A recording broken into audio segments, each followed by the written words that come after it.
Dalam beberapa waktu terakhir, media sosial dihebohkan dengan hashtag kabur aja dulu, yang dimana menjadikan sebuah tren di kalangan anak muda. Tagar hashtag kabur aja dulu pertama kali muncul di platform X pada akhir Desember 2024. Dipopulerkan oleh seorang pengguna yang bernama Yoel Smito yang membagikan pengalamannya pindah dan bekerja di sana.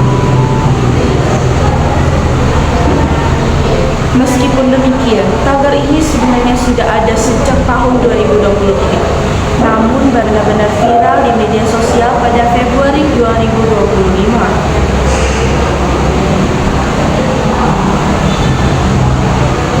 Fenomena kabur aja dulu dianggap sebagai bentuk kekecewaan masyarakat Indonesia terhadap kondisi ekonomi, sosial, dan keadilan dalam negeri. Tagar tersebut disertai dengan ajakan kepada para anak muda untuk meninggalkan Indonesia demi bekerja atau melanjutkan studi di luar negeri. Pemirsa, tren kabur aja dulu kemudian dikaitkan dengan sistem pendidikan tanah air yang memiliki biaya mahal, rendahnya ketersediaan lapangan kerja, dan upah per bulan yang rendah. Hal ini menjadi kesempatan bagi warganet untuk berbagi informasi seputar lowongan kerja, beasiswa, les bahasa, dan kisah hidup di luar negeri melalui tagar kabur aja dulu. Salah satunya, sosiolog Universitas Indonesia Wali Songo Semarang, Nur Hashim mengatakan bahwa tren kabur aja dulu merupakan ekspresi kemarahan, kekecewaan, dan rasa protes dari masyarakat terhadap pemerintah melalui media sosial. Tren kabur aja dulu muncul bisa saja disebabkan oleh globalisasi dan kemajuan teknologi yang mengubah cara pandang generasi muda. Akses informasi yang mudah membuat mereka lebih terpapar oleh budaya dan nilai luar. Sementara itu, masalah di dalam negeri seperti korupsi, kesenjangan sosial, dan rendahnya ketersediaan lapangan kerja menimbulkan kekecewaan. Faktor-faktor inilah yang dapat menurunkan rasa nasionalisme generasi muda. Bocoran cara buat beneran kabur aja dulu. Cari beasiswa yang sepenuhnya dibayarin, tapi nggak mengharuskan untuk balik ke Indonesia. Jenis-jenis beasiswa, kursus, magang di luar negeri, itu ada banyak banget informasinya. Terutama di Eropa Utara. Karena negara kayak Swedia, Norwegia, Finlandia punya prioritas investasi dalam bidang pendidikan, termasuk untuk pelajar internasional. Nggak bisa dipungkiri, salah satu syarat mutlak untuk kabur aja dulu, punya kemampuan bersaing di dunia kerja internasional. Berbagai pekerjaan dengan skill tertentu juga dicari. Kayak perawat, juru masak, tukang berbagai pekerjaan konstruksi, sampai profesional di bidang spesifik. Intinya, kamu nggak bisa asal kabur. Gimana mau merubah hidup kalau skillnya nggak mumpuni? Tentu pendidikan tinggi adalah salah satu modal paling jitu untuk melepaskan diri dari kemiskinan. Nggak seorang pun berhak untuk membatasi produktivitas kamu. Dimanapun kamu melangkah, ada juga sih yang kabur aja dulu karena dapet jodoh. Kalau soal jodoh, punten, ada yang bisa kasih bocoran caranya.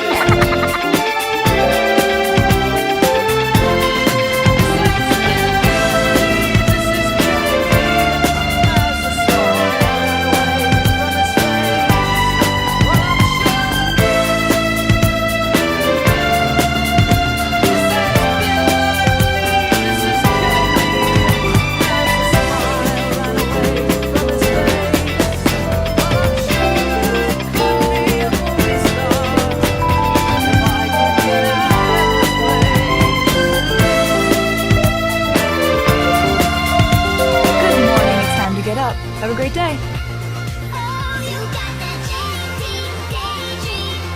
Sekarang saya lagi bersama saudara Doni dan saudari Selin sebagai narasumber kita pada pagi hari ini. Saya akan bertanya kepada saudara Doni, menurut Anda apa hasil analisis Anda mengenai pendapat warganet? Saya mayoritas warga negara Indonesia sudah lama mengetahui tentang hashtag kabur aja dulu. Cuman baru sekarang hashtag kabur aja dulu mulai viral. Dan mayoritas netizen tuh kabur karena ada beberapa alasan tertentu. Mulai dari kecewanya terhadap pemerintah, dan juga lowongan pekerjaan yang sulit, gaji UMR yang kurang mencukupi kebutuhan hidup, dan lain-lain. Lembaga survei. Sekarang saya lagi bersama saudari Selin. saya ingin bertanya kepada Anda. Menurut Anda, apa dampak positif dan dampak negatif dari kabur ke luar negeri? Menurut saya positif atau negatif itu tergantung pada alasan dan sudut pandang masing-masing orang. Jika dampak positifnya seperti ketika pindah ke luar negeri dapat menghasilkan hal yang baik seperti karir, kualitas hidup, dan pendidikan, maka itu adalah peluang yang baik. Dan banyak orang juga yang pindah ke luar negeri untuk mendapatkan gaji yang lebih tinggi, sistem yang lebih adil. Dan jika dampak negatifnya adalah jika pindah ke luar negeri hanya untuk lari dari masalah tanpa solusi dan tanpa persiapan yang matang, maka itu akan memberikan dampak negatif seperti kurang beradaptasi dan diskriminasi. Sekian dari saya, terima kasih. Selamat siang pemirsa, kembali lagi bersama saya. Sekarang saya sedang bersama Saudara Vien. Saudara Vien, saya ingin bertanya, menurut Anda bagaimana cara kita untuk menyikapi tren kabur aja dulu? Bagaimana pendapat Anda? Oke, menurut saya, pendapat saya untuk menyikapi tren kabur aja dulu, yaitu pertama-tama kita harus memahami apa sih itu hashtag kabur aja dulu. Hashtag kabur aja dulu adalah sebuah hashtag yang dilakukan oleh orang-orang yang di Indonesia untuk kabur dari Indonesia atau lebih tepatnya luar negeri. Ada beberapa alasan. Itu pertama, karena kekecewaan terhadap negara Indonesia dalam bidang sosial, ekonomi, politik. Dan ada juga orang yang keluar negeri untuk melakukan mengejar pendidikan yang lebih berkualitas atau juga untuk bekerja karena di luar negeri memiliki gaji yang cukup besar. Dan terus selanjutnya kalau kita di luar negeri tersebut ada beberapa hal yang harus kita siapkan, yaitu pertama dana darurat. Terus kita harus menjaga skill, misalnya kita bekerja di suatu negara yang sangat membutuhkan skill dalam berbisnis. Jadi kita harus meningkatkan skill berbisnis kita. Terus kita harus memikir dengan secara matang. Maksudnya itu, kalau kita keluar negeri, kita harus memilih jalan yang legal. Maksudnya itu, kita harus memilih jalan yang sah. Dan kita juga harus mencari komunitas yang diisi oleh orang-orang Indonesia agar kita tidak kesepian di negara tersebut.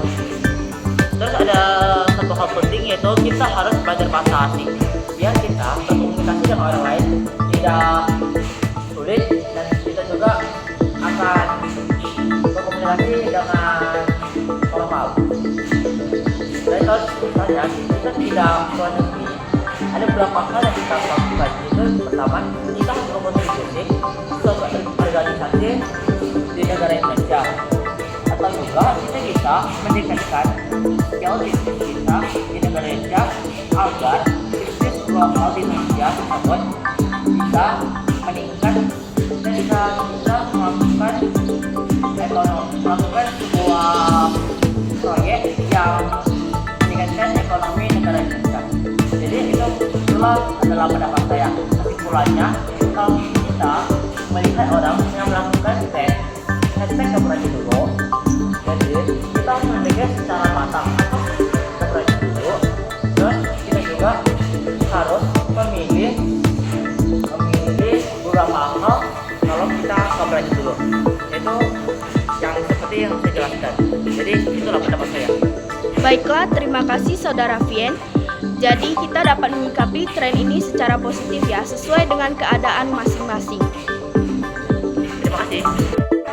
Pemirsa, sekarang saya bersama narasumber kedua, yaitu Saudara Nandes. Saudara Nandes, menurut Anda apakah dengan munculnya tren kabur aja dulu dapat mempengaruhi rasa nasionalisme generasi muda?